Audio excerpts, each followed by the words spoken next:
তো এটাই হলো কুমিল্লা জেলা স্টেডিয়াম। এইখানে ট্রায়াল হয় এবং আন্তর্জাতিক কিছু কিছু ম্যাচও এখানে হয়। আমিও গত কিছুদিন আগে এখানে খেলে গিয়েছিলাম। এখন আজকে আবার আসছি কুমিল্লা, আসার কারণে হয়তোবা একটু দেখে যাওয়ার জন্য আসছি। আমার জেলার মধ্যে এটাই আমাদের স্টেডিয়াম। এখানে আমার প্রায় মনে আছে আমি গত কিছুদিন আগে একটা ম্যাচ খেলছিলাম যেখানে আমি 38 রান করছিলাম। ওই দিক থেকে আমি ইয়ে করছিলাম আর কি। আমার সেঞ্চুরিটা অল্পর জন্য মিস হয়ে যায়। মনে একটু আক্ষেপ তো থেকে যাবে।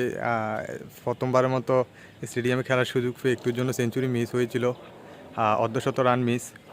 তো এটাই আমাদের কুমিল্লা জেলা স্টেডিয়াম। হয়তো বা ভিতরে যেতে পারতেছি না, এটা চারদিকে মারা আর তালা মারা, এখন বন্ধ আছে। ওইদিকে কাজ চলতেছে, দেখতে পাচ্ছেন আপনারা, ওইদিকে কাজ চলতেছে, মাঠ সমান করার কাজ চলতেছে। আর ওইদিকে তারা তাদের মতো কাজ করছে। এটাই হচ্ছে আমাদের কুমিল্লা জেলা স্টেডিয়াম। আর যদি সময় হয় ইনশাল্লাহ কোনো একদিন আমি আপনাদেরকে ভিতরে নিয়ে গিয়ে দেখাবো। তো আজকে আমি অনেক দুঃখিত যে আপনাদেরকে সম্পূর্ণটুকু ঘুরিয়ে দেখাতে পারলাম না। ইনশাল্লাহ কোনো এক সময় আমি যদি আসি আবারও আপনাদেরকে সম্পূর্ণটা দেখাবো। একটা ভাইয়ের সাথে কথা হয়েছে, ওইদিকে নাকি ডিভিশনের প্র্যাকটিস চলতেছে। তা আমরা আপনাদেরকে দেখাবো, চলেন তারা কিভাবে প্র্যাকটিস করে সেটাই দেখবেন। আর হ্যাঁ, ঠিকই বলতেছে, ওই যে ওরা প্র্যাকটিস করতেছে ওনারা। আর দেখি ওনাদের হার্ড হিটিং বা তাদের ব্যাটের পজিশন, হাতের গ্রিপ, হাতের পজিশন কেমন, ওইটাই দেখব। চলেন, ওই যে বাইরে প্র্যাকটিস করতেছে এদিকে তারা, স্টুডেন্টরা নেট করতেছে যারা ডিভিশন খেলে তারা। আর এদিকে আপনার ধর্মসাগর পার, এদিকে ধর্মসাগর পার, আর এটা হচ্ছে স্টেডিয়াম।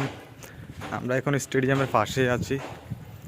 ওইদিকে ঠিক কী আছে আপনাদেরকে দেখানোর জন্য ওইদিকে নিয়ে যাব।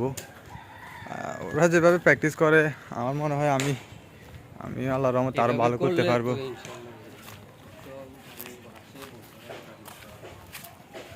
চলো গোসল করে ফেলি এখানে। এদের চারপাশ একবারে স্তব্ধ, নিরিবিলি। এটা হচ্ছে ধর্মসাগর পার্ক।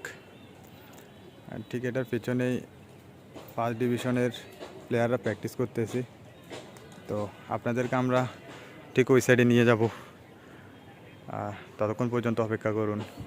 আমি আপনাদেরকে কথা দিয়েছিলাম যে ওই সাইড থেকে এই সাইড দেখাবো। ওই যে স্টেডিয়ামের ওই পাশ, আমরা এখন আছি এই পাশে। এই যে সাইড ঠিক আমাদের সামনে রয়েছে একটা কাঠবাদাম গাছ। গাছটা আমার কাছে খুব ভালো লেগেছে। এই যে বাদাম অনেকগুলো, হ্যাঁ এগুলো আমাদের এদিকেও আসছে। এই যে বাদাম রয়েছে। তো আজকের ভিডিও এতটুকুই, আশা করি অন্য কোনো ভিডিওতে দেখা হবে। ভালো থাকবেন সবাই।